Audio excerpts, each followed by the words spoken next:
জি আসসালামু আলাইকুম। এই যে গাভীটি এভাবে গত রাত থেকে শুয়ে পড়ে আছে, উঠে দাঁড়াতে পারতেছে না।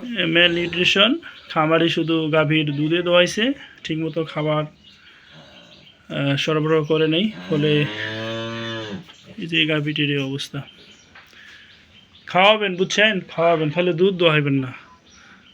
5টা না পাইলে 2টা গরু পালেন, ভালোভাবে খাওয়ান, গাভীও ভালো থাকবে, আপনিও ভালো থাকবেন। এই যে এখন এই যে অবস্থা, ভালো হলে তো ভালো, না হলে এটা বড় লস না বলেন? কত সুন্দর বাছুর ছিল একটি। খাওয়াবেন গাভীরে ভালোভাবে।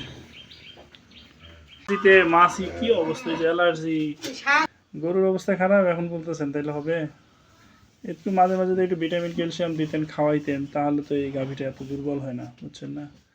আর আমি তো বারবারে বলি, আপনি 5-6টা গোয়াল ভরা গরু না পাইলা 2টা-3টা পালেন, ভালো করে পালেন, সেটা থেকে আপনার লাভ আসবে, ভালো থাকবে গরু, বুঝছেন না? আপনি 16-17 মাস করে দুধ দোয়ান বলেই তো গাভীর এই অবস্থা। 16-17 মাস গাভীর দুধ দেয়। আপনি যে পানির ট্যাঙ্কি থেকে পানি খরচ করেন, তা পানি মোটর দিয়ে তুলতে হবে না? খালি পানি খরচই করবেন, পানি ফালাবেন, মোটরও তো ছাড়তে হবে, নাহলে ট্যাঙ্কি ফাঁকা হয়ে যাবে না?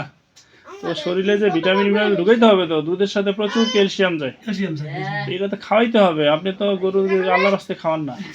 17 মাস দুধ দোয়ান এই গরু, হ্যাঁ, তাহলে গরু ঠিক থাকবে বলেন? ওর শরীরে ঘাটতে হবে না? যাই হোক, আমার কথা হইলো, গরু পাললে অবলা জিনিস, সেগুলোকে কষ্ট দেওয়া যাবে না। পালতে পারতেছেন না, খাওয়াইতে পারতেছেন না, টাকা নাই, পয়সা নাই, এই যে গাল গল্পগুলো, এরকম হলে আপনি গরু পালবেন না, ঠিক আছে না? আপনার টাকা নাই, আপনি গরু পালবেন না, খরচ করবেন না, গরু পালবেন না, বাস।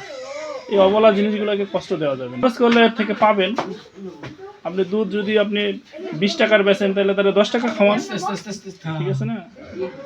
আপনি খাওয়াবেন না, খালি দুধ নেবেন, আর এই যে খ্যার খাওয়াবেন, শুকনা খ্যার, আর এই যে বন্ধের ঘাস, তাহলে কেমন হইব? আপনার এই বন্ধের ঘাস তো সব প্রয়োজন, এই যে দাঁড়ের পানি, এইসব সব ময়লা পানি, এর মধ্যে ঘাস, সব বিষ। ওই সেম, বাদ বাকি আল্লাহ ভরসা, ঠিক আছে? কি হয় দেখা যাচ্ছে। না না, আল্লাহ ভরসা, এখানে তো আসলে কিছু করার নাই। হ্যাঁ, এনে আল্লাহ ভরসা, চিকিৎসা দিলাম, খাইতেছে, এখন দেখা যাক, আল্লাহ ভরসা।